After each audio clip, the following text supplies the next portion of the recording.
Hindi ho kami bobo rito. Mas matalino kami sa iyo, Mr. Torre, ha? Alam mo, General Diwata, Sa tikom ang bibig ng presidente sapagkat siya mismo ang numero unong konsentidor. Kayo ho ba, mga taga KOGC, handang mag-alay ng inyong buhay para ho proteksyonan itong lugar ninyo?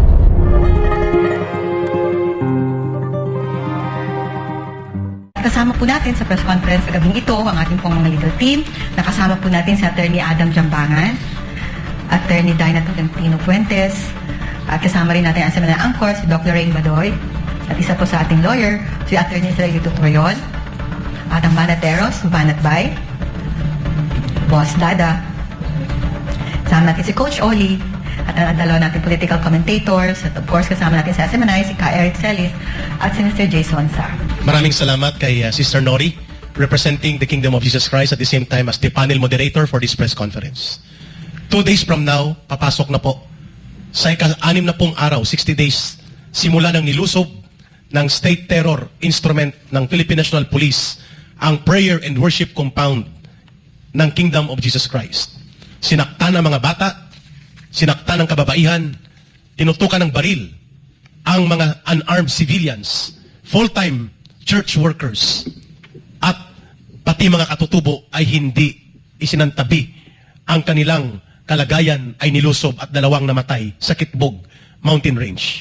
Aabot na sa 6 na pong araw ang tinaguriang Day of Infamy na nanatiling bingi, bulag at pipi si Mr. Marcos Jr. sa ginagawang paglapastangan, pang-aabuso at mga panggigipit, pananakit at pagwasak sa mga properties ng isang pribado na reliyosong organisasyon na ginagawa dito sa Davao City. Sa pangunguna ni Benhur Abalos bilang siya ang supervisor ng Philippine National Police at ng pinuno ng Philippine National Police na si General Marbil. Mga kababayan, hindi pa umaabot ang ika-6 na pong araw noong August 5, muli nilang nilusob. 2:00 ng madaling araw ang Tamayong area kung saan na nakatira ang mga magsasaka, magbubukid, manggagawang bukid, mga katutubo at iba pang mga full-time church and religious workers ng Kingdom of Jesus Christ. Mapayapang komunidad po ito. Dinevelop po ito nila Pastor Kibuloy. Binigyan ng kalsada, tinayuan po ng mga linya ng kuryente, patubig at kabuhayan at iba pang mga mapagkakakitaan at mga source ng pang-ekonomiyang survival ang komunidad na ito sa tulong po ng Kingdom of Jesus Christ at nila Pastor Kibuloy. Hindi lamang po ganun ang ginawa ng kapulisan na nag-aakto ngayon at tinatawag na ng mga sibilyan dito at mamamayan sa Davao na Philippine New People's Army or the State Terror Instrument of Marcos Jr. Sinaktan, ginapos, tinutukan ng baril ang hindi bababa sa 6 katao sa harap ng mga anak nilang mga minor de edad at mga asawa nila. Sila'y kinaladkad palabas sa kanilang bahay 2:00 ng madaling araw na parabagang panahon ng gyera ng Hapon ay sumakop sa bansang Pilipinas at ang mga Gestapo at Nazi Army ni Hitler ay sumakop sa iba't ibang bahagi ng Europa at walang kinilalang batas. Ang buong Davao City po habang kami ay nagsasagawa ngayon nitong press conference ay naging isang buhay na laboratorio ng martial law version 2 ni Marcos Jr. Duwag na martial law. Bakit duwag? Hindi niya idinideklara, hindi niya inaamin, subalit ito ang kanyang ginagawa. Ang kanyang ama, pinanindigan ng martial law. At kanyang ginawa yon laban sa totoong mga kalaban noon ng gobyerno, ang mga terorista, ang mga komunista na nagbabadyang pabagsakin ng gobyerno at wasakin ng lipunan. Ito, ang martial law laboratory ni Marcos sa Davao City ay isang political persecution, isang personal vendetta upang ang kanyang mga perceived political enemies at mga kaalyado ng kanyang perceived political enemies na tinitingnan niyang kasama doon sa mga grupo na malapit sa mga Duterte ay kanyang gustong lumpuin at igupo. Yan ang ginagawa niya ngayon kay Pastor Kibuloy. Mga kababayan, ang Davao City ay nagiging laboratorio ng instrumento ng state terrorism never seen before since the time of the declaration of martial law in 1972. Nakakabahala po ito sapagkat maliban noong August 5, binalik nila ulit noong August 7 and 8, 2 araw magkasunod. Habang tayo nag-uusap, pinasok nila muli ang Tamayong District na ito. Ang Kalinan District, ang Tamayong at paligid nito at nagsagawa ng tinatawag na zoning and hamleting. Ano po ang zoning? Ang zoning po ay ang pagbabahay-bahay illegal na ginagawa sa panahon ng martial law kung ikaw ay naghahanap ng mga rebelde at terorista. Pero mga civilian population po ito na mga magsasaka, magbubukid, manggagawang bukid at mga katutubo at mga full-time religious workers ang nakatira dito. Hindi po mga bandido, tulisan o terorista. Sinusuna nila ang mga bahay at mga sitio. At walang search warrant o ano pa mang mandamiento mula sa korte, bit-bit nila mga matataas na kalibre ng armas. At hindi lamang sinusuna, inahamlet din. Ang hamleting ay ang pagkontrol ng movement ng mga tao upang sila ay sikilin sa kanilang paggalaw sa isang komunidad. Sapagkat naniniwala sila na nandito lang sa paligid si Pastor Kibuloy at ang kanyang mga ministro. Nakakahiya po ang ganitong kalagayan sa ating bansa. Tikom ang bibig ng presidente sapagkat siya mismo ang numero 1 konsentidor. Siya mismo ang numero 1 nagtutulak nito. Ang nakakabahala ngayon, nagbabadya po ang napakamalagim na panganib na ang laboratorio na eksperimento sa Martial Law Version 2 ni Marcos sa Davao ay pwedeng lumagpas po sa kontrol ng kanilang game plan at pwedeng ito'y maging madugo. Bakit? Habang kami po'y nagsasalita ngayon mula sa airport, pinamonitor ang lahat ng pumupunta at nakikipagsalamuha at nakikipagkaisa sa press conference na ito at sa kalagayan ng Kingdom of Jesus Christ, nakaambang po ang isang malaking dilubyo ng paglusob iligal ng Philippine Terrorist Forces gamit ang maskara ng Philippine National Police sa loob ng mga compound ng Kingdom of Jesus Christ anytime today. So sa taong bayan po na nakikinig ngayon, sa buong mamamayan, sa buong daigdig, habang kami nagsasalita ngayon, anytime today, anytime from this very moment, pwede pong lusubin muli, saktan at mas maging madugo.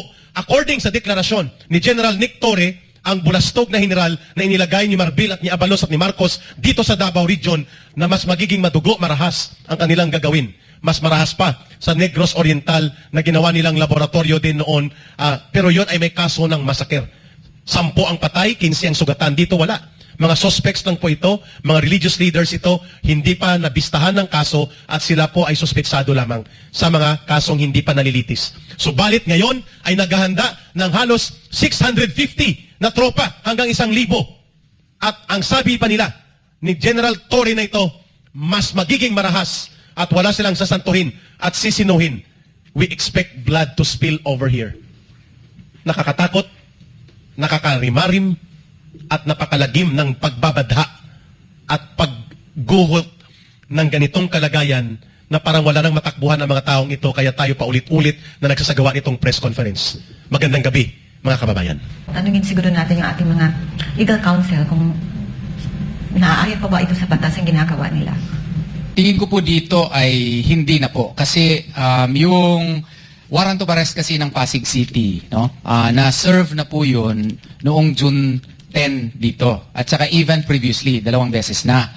At saka kung i-follow talaga natin yung rules of procedure, kasi na-return na yung warrant of arrest, ang procedure sana, ilang ulit ko na po itong binabalik-balik, ay mag-file sana sila ng motion for issuance of alias warrant of arrest. Pero hindi po nila na-follow po yun at hindi nila ito ginagawa.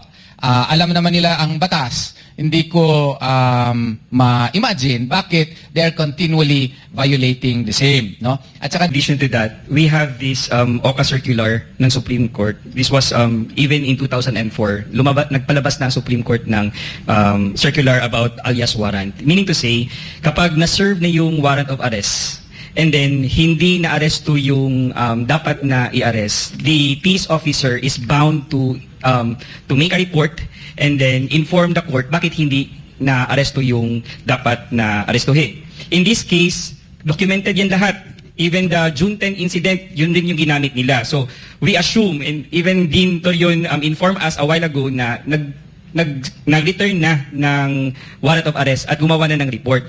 So that means to say, pursuant to OCA Circular 89-2004, before you do the second attempt or another attempt of doing or executing an arrest, kailangan you are armed with an alias warrant of arrest. Wala ho silang pinakita na search warrant that would allow them to enter the property and search the premises.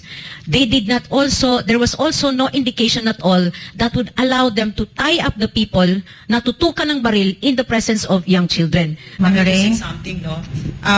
If you're not from Davao kasi, kung napansin niyo kasi, no, ang mga taga Davao, marunong talagang sumunod sa batas yan. Alam niyo kung bakit? Nakakaiba sila sa mga sa buong Pilipinas. Alam niyo kung bakit? Kasi mga palaki ni Rodrigo Duterte ito.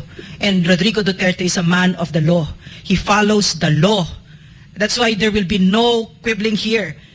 Davaoenos know how to follow the law. And that's why here, you listen to Davaoenos, what you'll hear from them is really good and amazing citizenship. And it's not just with the lawyers, it's even with the ordinary Filipinos here, ordinary Davaoenos. May tanong po ang ating isang netizen dito since sinabi nga po ng ating mga abogado na ito po ay illegal na kung sakasakaling ulitin nila yun. Ang tanong ng iba dito paano kung gawin daw uli yun? Ano ang gagawin ng mga taga-KOJC pag lumusob uli ang kapulisan at ulitin yun na June 10? Ma'am? For the KOJC, kung gaano kami nanindigan noong June 10, na wala kaming kamalay-malay, papunta kami sa aming prayer, devotional prayer nung madaling araw na yon. At hindi namin alam, bata-batalyon na pala ang nasa labas at talagang ready-ready na silang lusubin kami. Nanindigan kami, we stood our ground, we fought kahit wala kami mga armas. Sa pangalawang operasyon na gagawin nila, maasahan nila ganun pa rin. Mas malakas nga lang talaga kami ngayon at mas handa kami ngayon. Kaya sa lahat, ito nga, kaya nga natin ginawa na itong press con kasi nga meron na naman silang plano na lusubin ang KOJC compound. Maninindigan kami sa katarungan, hindi kami maninikluhod sa mga injustice na ginagawa ng pamalaang ito. So lahat, kaya nga natin pinapakita at pinapaalam sa publiko kung ano ang mga panggigipit, pangaharas at yung mga plano na naman nila na lusubin ang Kingdom of Jesus Christ. Nakita po natin itong sagot po ng ating mabuting general na si Marbil at ang si Torres. Gagawin ho talaga nila. Sabi nga nila kung susunod kami sa batas, di wala kami mahuhuli. So ibig sabihin, doon lamang po sa salita na yun talagang gagawin po nila na lumusob uli. Kayo ho ba, mga taga KOJC, handang mag-alay ng inyong buhay para ho proteksyonan itong lugar ninyo? Para sa KOJC, matagal na po namin inalay yung buhay namin.